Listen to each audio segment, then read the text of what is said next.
Je suis là d'abord pour vous parler de la Côte d'Ivoire, pour avoir été un acteur dans ce processus.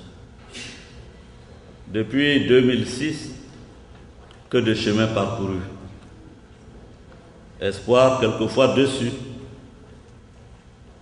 mais en même temps, une détermination jamais vaincue. Parce que pour nous, il s'agit de bâtir une vraie nation, de construire un pays où la stabilité règne, où nous pouvons créer les richesses pour permettre aux Ivoiriens de vivre dans la sérénité, dans la tranquillité et surtout de faire en sorte que partout où vous êtes, vous soyez fiers de la Côte d'Ivoire. C'est pourquoi, malgré les difficultés, et il y en a eu en Côte d'Ivoire, malgré les méchancetés, nos adversités, nos divisions, il fallait tenir le cap. Et le cap, c'était de faire en sorte que toutes les filles, les fils de ce pays s'entendent sur un minimum. Ce minimum, c'était d'aller à des élections démocratiques. Parce que de toute façon, nous ne pouvions pas y échapper. C'est vrai, j'ai été longtemps l'objet de beaucoup de critiques, l'objet de beaucoup de colibés.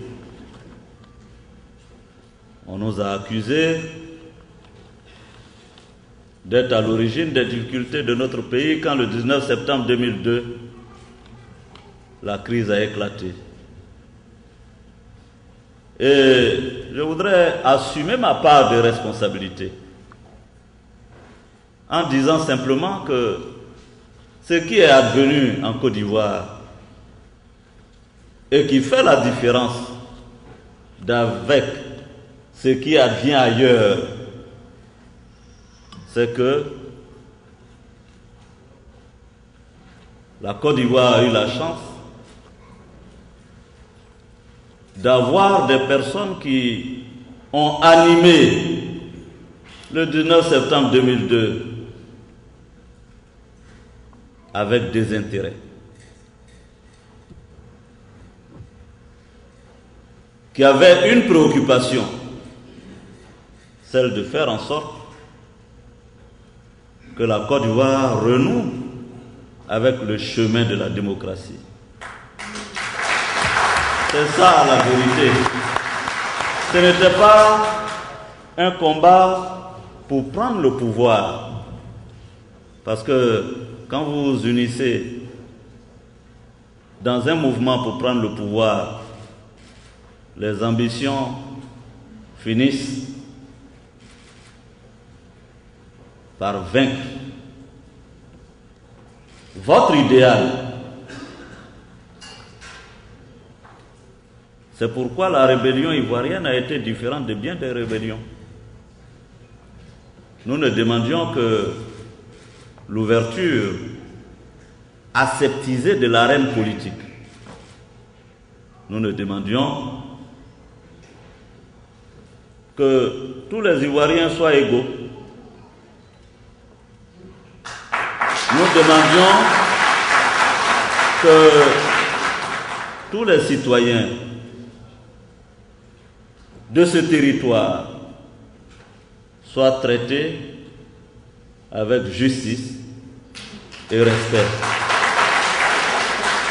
Nous ne demandions qu'une chose, avoir le droit, nous aussi, de vivre en Côte d'Ivoire, la terre de nos pères et de nos ancêtres. Nous demandions que tous les Ivoiriens, sans exclusion, qu'ils soient du nord, du sud, de l'est, de l'ouest, du centre, qu'ils soient musulmans, chrétiens et autres, nous ne demandions qu'on leur accorde, qu'on restaure leur dignité. C'est ce combat qui nous a amenés des années successivement à prendre des risques sur notre vie. C'est pourquoi je me suis toujours senti blessé, insulté, quand certains ont prétendu que nous étions de jeunes manipulés qui menions un combat par procuration. Je n'ai pas encore vu quelqu'un qui est suffisamment courageux, qui dit « je laisse l'autre de l'autre côté et puis je vais prendre la balle pour lui ».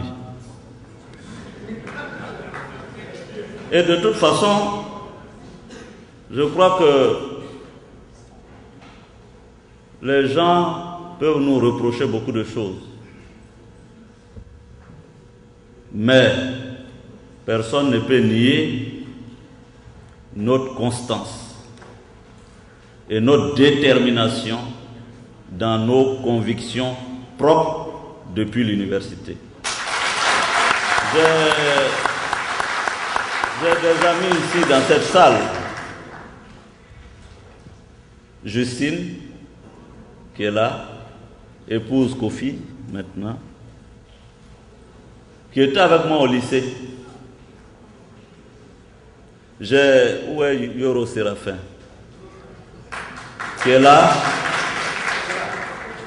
qui était avec moi à l'université d'Abidjan.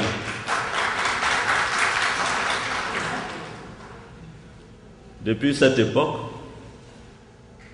nous nous sommes battus. Et je peux vous dire que quand j'étais à l'université, secrétaire général de la FESI, mais avant, militant de ce mouvement, souvenez-vous, en 1990,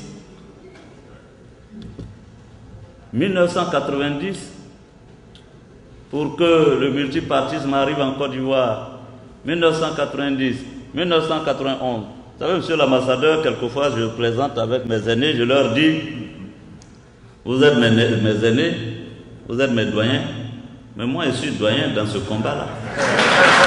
Parce que moi, c'est depuis 90 que je suis dans ce combat. 91, 92. Je suis allé moi aussi en prison. Et ceux qui sont de ma génération, qui ont été à l'université, le savent. À l'époque, jeune, petit Sénéfaux de Ferké, où tout Ferké était PDCI à l'époque. Je me souviens, dans mon village, les notables se réunissaient presque en pleurs en disant « Mais Soro a la FESI, Oufoué ne va plus développer notre village. Notre village est perdu. » Et il partait voir mon père pour qu'il me convainc de quitter la FESI parce que j'étais en train d'indexer notre village. Mais j'ai tenu bon. À l'époque, on disait que Guillaume était le petit de Laurent Gbagbo. Et c'est vrai que j'ai travaillé avec lui. Pourquoi? Pour l'émergence de la démocratie. Et quand je vois aujourd'hui tous ces gens du FPI, beaucoup me doivent leur carrière au sein du FPI. C'est moi qui ai pris leur main pour aller donner à Gbagbo.